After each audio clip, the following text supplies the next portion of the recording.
Hi friends, in this video we shall discuss about posterior cruciate ligament tear. The most common cause of PCL tear is dashboard injury. If the dashboard injury is of high energy trauma, then there is a chance of posterior dislocation of hip associated with shaft of femur fracture. But when it's minor, there is a more chance of PCL tear.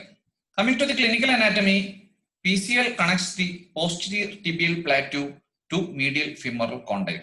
It resists the posterior translation of tibia over femur. When compared to ACL tear, PCL tear is rare. The most common clinical examination of PCL is posterior drawer test. For that particular posterior drawer test, ask the patient to flex the knee up to 90 degrees. With this itself, it's possible to diagnose PCL tear if there is torn PCL. The phenomenon is called dropback phenomenon. In normal knee joint, when the knee is flexed to 90 degree, anterior cortex of proximal tibia, anterior cortex of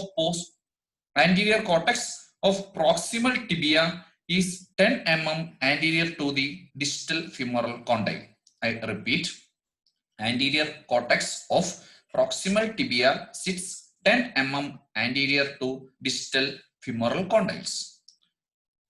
In a tear of PCL, the patella is more prominent than usual and tibial tubercle is less prominent than usual.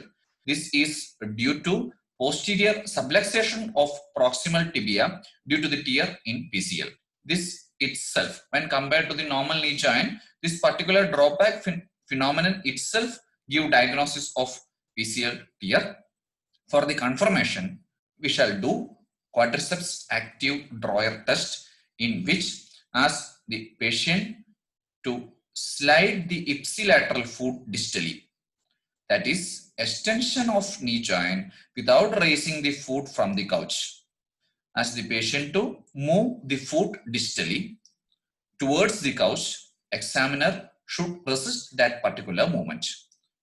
By resisting this particular movement, there will be contraction of quadriceps, which moves the proximal tibia anteriorly to the normal position. In dropback phenomenon, in 90 degree flexed knee joint, due to the tear in PCL, knee should be in this particular position. When there is quadriceps contraction, then the knee will become in normal position when the examiner resists the extension of knee joint without raising the foot from the couch. This is the confirmation of quadriceps active drawer test. By doing this particular test, we shall confirm whether there is tear of PCL. Usually, this quadriceps active drawer test should be compared with the normal knee joint also. Coming to the next clinical examination, Godfrey's test. In Godfrey's test, 90-90 position, which we discussed in sacroiliitis, is done. In 90-90 position, hip and knee is flexed to 90 degree like this.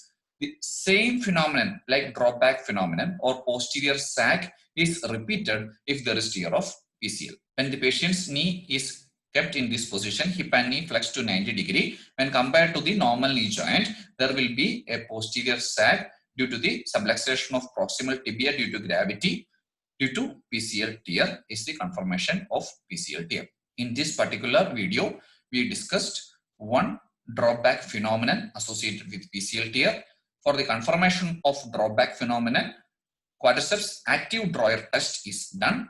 And for another confirmation, we shall continue with Godfrey's test, which is done by flexing the hip and knee to 90 degree position and comparing both the sides. If there is PCL tear, then there will be posterior sag. By this clinical examination, we shall able to diagnose the tear of PCL, which is very rare when compared to tear of ACL. Thank you.